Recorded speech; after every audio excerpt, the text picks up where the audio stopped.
100 படம் முடி வரைக்கும் ஒரு கூரை கொட்டாயில் 2 ஃபேன் ஓடும். கீழே வந்து ஒரு பெரிய ஒரு 20-15 ஒரு பெட் இருக்கும். அதில் அவர் ராவுத்தர், நான், அவருடைய ஃப்ரெண்ட்ஸ் இன்னும் 4-5 பேர், 5 பேர் அதில் தான் மேலே படுத்து தூங்குவோம். அவர் ஷூட்டிங் முடிஞ்சு வந்து அந்த பெட்டில் எந்த இடத்துல கேப் இருக்கோ அந்த கேப்பில் அவர் படுத்துக்கணும்.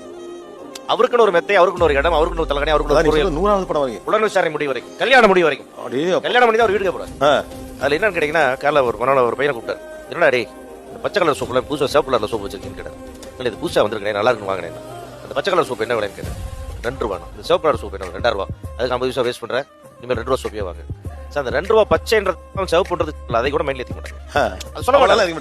அவருக்கு தேவையில்லை, என்ன சாப்பாடு தேவையில்லை, என்ன படுக்கிறோம் தேவையில்லை, எங்க தங்குறோம் தேவையில்லை, என்ன ட்ரெஸ் போடுறோம் தேவையில்லை. சார் லைஃப்லேயே பிராண்டே போட்டதில்லை, லைஃப்ல 5 ஸ்டார் ஹோட்டலில் சாப்பிட்டதில்லை கடைசி வரைக்கும். அப்படியா? ஃபிலிம் ஃபேர் அவார்டு கொடுப்பாங்க, இல்லை பாரி வர மாட்டேன்றாரு. அதெல்லாம் அந்த வாழ்க்கையை நமக்கு வேண்டாம். நியூ இயர் பார்ட்டி இது அது ஒன்றும் கிடையாது. எங்கேயும் போக எந்த ஹோட்டலும் போக மாட்டேன். 5 ஸ்டார் ஹோட்டலில் போக மாட்டேன் ஒரு பாலிசி வச்சு. அப்படி ஏன் அப்படி அங்கெல்லாம் போய் சாப்பிடக்கூடாதுங்கிறது? சார் அவர் எல்லாத்துக்கும் கொடுப்பாரு, அவர் பண்ணி மாட்டார்.